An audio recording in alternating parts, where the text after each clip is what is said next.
Dear colleagues, I will continue this topic from a more theoretical point of view. In fact, if we look at the real-world data and to turn them into real-world evidence, where can we use this data when analyzing survival? First of all, it may be synthetic cohorts.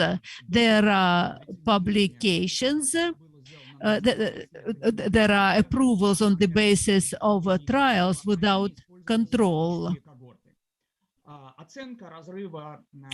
The assessment of the gap between efficacy and effectiveness. Also, it is important to receive data by virtually final endpoints.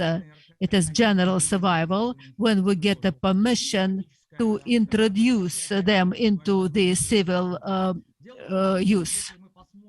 If we look at the data, we see that there are two threats to our results. A threat to generalization.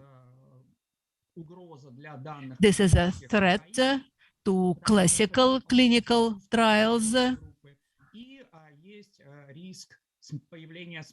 And there's a risk of distortions.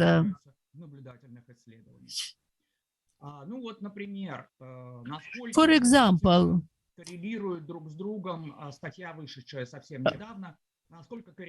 how the surrogate endpoints survival before relapse and general survival, how do the figures correlate?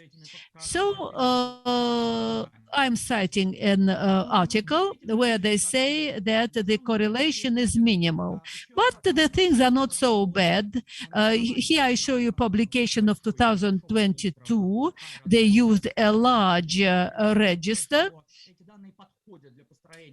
and showed that this data are quite good to build up groups in trials on metastatic melanoma. The same basis was used for comparison of clinical efficacy and clinical result. So they also assessed general survival in the real world. But reading articles, we should remember about systematic errors that may arise. So, for example, I will show you the examples. There was an article in the British Journal that professors live longer than ordinary people. Why? If we make this analysis, we will really get these figures. In order to become a professor, you need to live a certain time.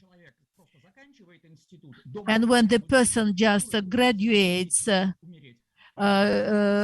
he has a chance to die before he becomes a professor. If we compare the life expectancy, it is clear that the professors should live longer than ordinary doctors. So we may just forget and lose people in our trials. There is one more problem with survival. With the usual analysis of survival, we have censored figures for those who die from the competing reason or lived until the end of the trial. That's why there are various solutions to these problems. We may use special statistical methods. Instead of Kaplan-Meier, we may use Allen Johansson.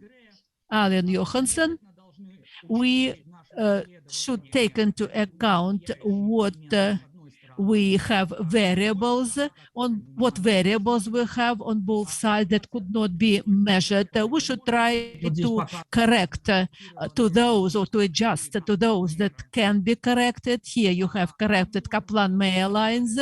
We can make an analysis about the cause of death. Probably the cause of death is connected with the therapy. But the death certificate shows some other reason. We may calculate the loss of life years to see how the therapy affected the lost years of life. So how can all these problems be solved? Through the statistical correction, through the Mendeleev randomization, and through the assessment of survival. If we want to make a statistical correction, we may think about possible influence on the outcome. We may remove the systematic error of left cut, or we may use the index of conformity, or use alternative methods to remove shifting the censorship. So that's how we can improve our observational trials. Thank you for your attention.